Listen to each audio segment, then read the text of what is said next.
నమస్తే, welcome to RE5 news.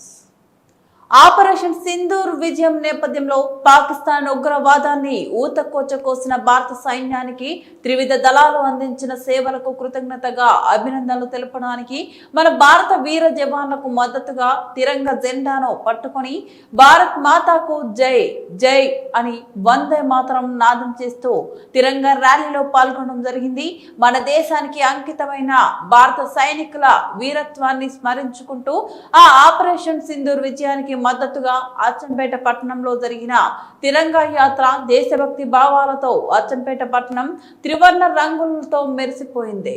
Retired army జవాన్కు సన్మానం చేయడం జరిగింది. ఈ కార్యక్రమంలో రిటైర్డ్ ఆర్మీ జవాన్లు, టీచర్లు, మహిళా సంఘాలు, హమాలి సంఘాలు, కోలాట బృందం, న్యాయవాదులు, వైద్యులు, ఇంజనీర్లు, ఇతర ప్రొఫెషనల్ మరియు వేలాది ప్రజలు తమ ఉత్సాహంతో దేశభక్తితో ఈ యాత్రను విజయవంతం చేయడం జరిగింది.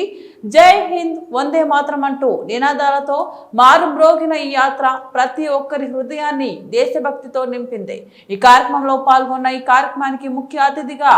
మాజీ మంత్రివర్యులు, మాజీ ఎంపీ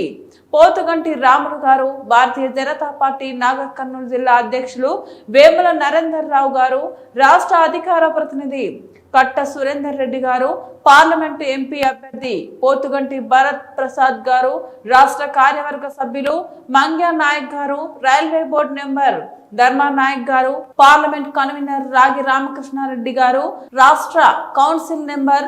మండికారి బాలాజీ గారు, రాష్ట్ర కౌన్సిల్ మెంబర్ ముక్తాల రేణయ్య గారు, జిల్లా ప్రధాన కార్యదర్శి గంగిశెట్టి నాగరాజు గారు, జిల్లా ఉపాధ్యక్షులు రమేష్ రావు గారు, జిల్లా మహిళా మోర్చా అధ్యక్షురాలు జానకమ్మ గారు, జిల్లా కార్యదర్శి శ్రీను నాయక్ గారు, సైదులు యాదవ్ గారు, పెద్ద యాదవ్ గారు, చందులాల్ చౌహాన్ గారు, మైనార్టీ అధ్యక్షులు సిద్దిక్ పాషా గారు, పత్య నాయక్ గారు, ఆంజనేయులు గారు, మండలాల అధ్యక్షులు గండు శ్రీనివాస్ గౌడ్ గారు, ఆనంద్ రెడ్డి గారు, కృష్ణ గారు, బొడ్డుపల్లి శ్రీనివాస్ గారు, నీలం రవి గారు, నవీన్ గారు, బాలస్వామి గారు, జ్యోతి గారు, మహేష్ యాదవ్ గారు, రంగనేని రవి గారు, శివచంద్ర గారు, రాము యాదవ్ గారు, అనిల్ గారు, అఖిల్ రెడ్డి గారు, కార్తిక్ రెడ్డి గారు, శంకర్ గౌడ్ గారు, దేవేందర్ రెడ్డి గారు తదితరులు ముఖ్యమైన నాయకులు పాల్గొన్నారు.